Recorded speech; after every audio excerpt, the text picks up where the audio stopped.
So, as a continuation of the retrospective hardware review series, today is going to be the first processor that we take a look at, which is this right here, the Intel Pentium G3258 processor. Dubbed the Pentium Anniversary Edition for it being the 20th year since Pentium's first launch, this actually was my second ever computer processor that I purchased way back over 6 years ago for use in a NAS system, which in retrospect really wasn't what this chip was intended for, since it was built as a cheap overclockable gaming chip. But now it's been 7 years since its release, and we're here to see if it's still at least a somewhat decent chip for gaming.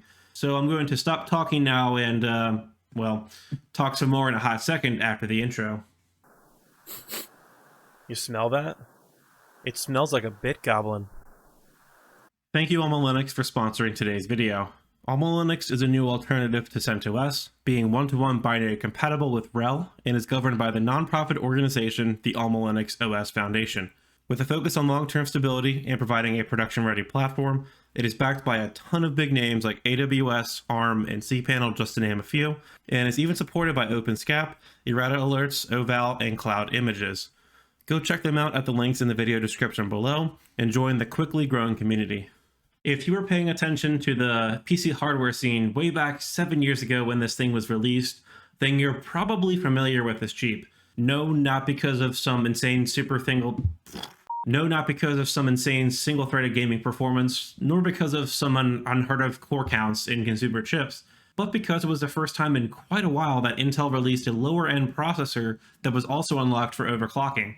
And of course, by lower end, I don't mean it was a cheap or bad product. It just wasn't their usual top-of-the-line Core i7 and sometimes some Core i5 SKUs, which were the only officially supported chips to be overclocked. Though there were some non-K chips that could be overclocked with workarounds, but that's not the point of this video, that's getting off topic. Released in June 2014 alongside the 4790K, aka Devil's Canyon, the specs of the G3258 processor really are not that impressive, even accounting for the time period. The main selling point for this chip, beyond the marketing for it being the Pentium 20th Anniversary Edition, was that it was overclockable and a strong one at that. This meant that if you were lucky and or were able to cool the processor well enough, you could get a very solid gaming chip as long as you don't need more than 2 threads. Which honestly sounds like a joke these days, with consumer processors screaming off the line with 4 and oftentimes 8+ threads. Since you can usually find them on the used market for pretty cheap along with their platform, I actually got this mix match set today for around $120 including shipping. I figured this was a worthwhile processor to take another poke at to see for you guys if it'd be worth getting something like this if you're having trouble finding current or even last gen processors for a decent price. To test this chip, I ran some benchmarks against this and a couple other CPUs to see how it stacks up.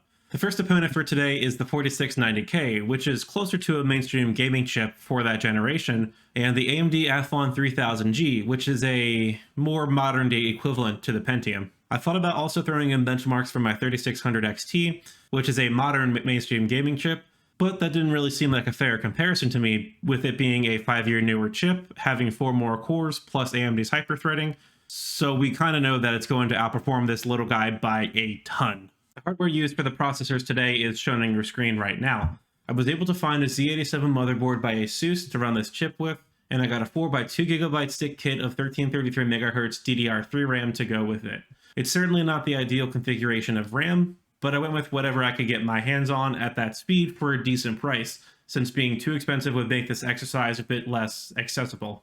As for the rest of the system, I used my usual test bench rig with the open air test bench case, Corsair 650-watt power supply, a 2TB Seagate Barracuda hard drive for the game storage, and I also used a 120GB Kingston SSD for the boot drive, since this board doesn't support M.2 slots. On the flip side of things, the AMD system for today is my usual test bench. And yes, I know it has 16GB of RAM, but pulling out one stick to go down to 8GB would have been really detrimental to the performance on that system by running a single channel mode. And I decided it was thus better to just run the 16GB instead of intentionally gimping that system. And yes, for both systems I could have used my Be Quiet Dark Rock Pro 4 cooler, but if you're going for a $20 CPU, and yes, this one is only $20, you're likely not going to have the money or want to spend the money on a $90 CPU cooler. Thus, I landed on the Be Quiet Pure Rock Slim Cooler, which is a more reasonable $20 to $25 CPU cooler, and I can run it on both systems, thus getting the cooling consistent. To let the CPUs hit their full potential, or at least as much as I can help it, I used my EVGA GTX 970 SC graphics card. I would have liked to use a more powerful card, but I don't have anything more powerful on hand. Unfortunately, this graphics card did hit its limit in some of these benchmarks, but this will at least show us how these chips perform with a graphics card from around the same era, and it'll be very telling if any of these chips limit a 6-year-old mid-range graphics card. As for the games and benchmarks for today, I ran some synthetics to show a definitive measure how these chips performed, and then some games to show a more realistic expectation. For synthetics, I ran Cinebench R20, 3D Mark Firestrike, and Unigine Heaven, and the games I ran were Bioshock Infinite, Deus Ex Mankind Divided, GTA 5, and then Rise of the Tomb Raider. I know these benchmarks and games are rather old. I did want to run some newer ones, but we'll talk about that later. As for the settings for all these games, I ran them all at 1080p full screen with DirectX 11 mode enabled when available. Then I also ran them all at medium graphics quality settings. That way the graphics card would kind of take a step back and let the CPU do a lot more of the work.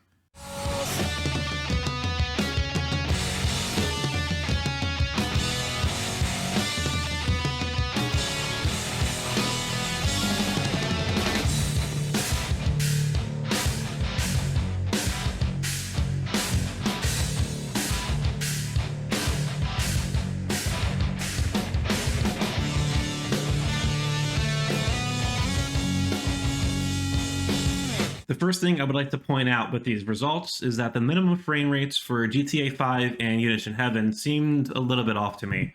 Unigine Heaven didn't show much variation in minimums, which I'm not sure if that's just a limitation of the processors, the graphics card, or maybe the Unigine engine itself. And then Grand Theft Auto 5's case, the minimums to me seem to be all over the place, even going so far as to be lower in the overclocked run compared to the stock run for the 4690K.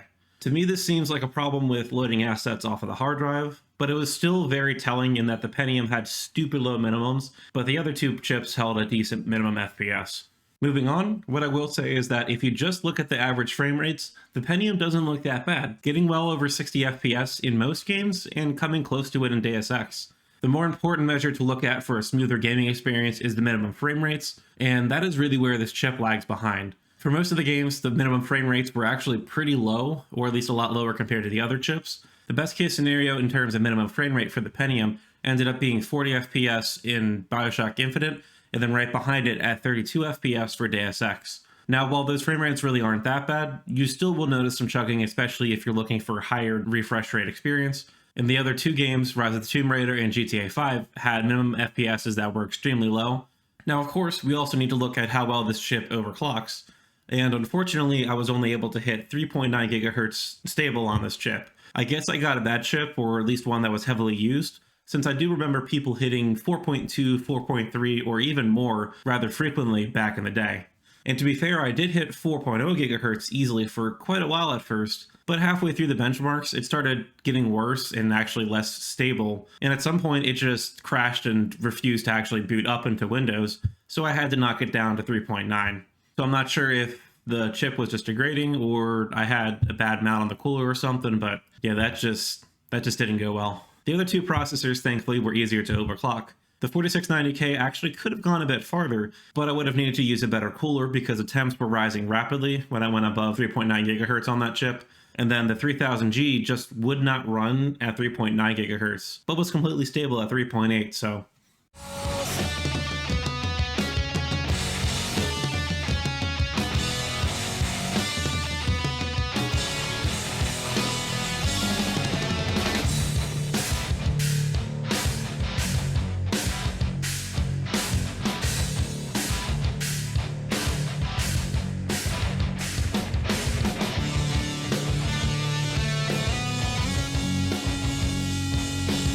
So as for these results, yeah, they're still not the best, but at least it did get a decent improvement in performance from the overclock.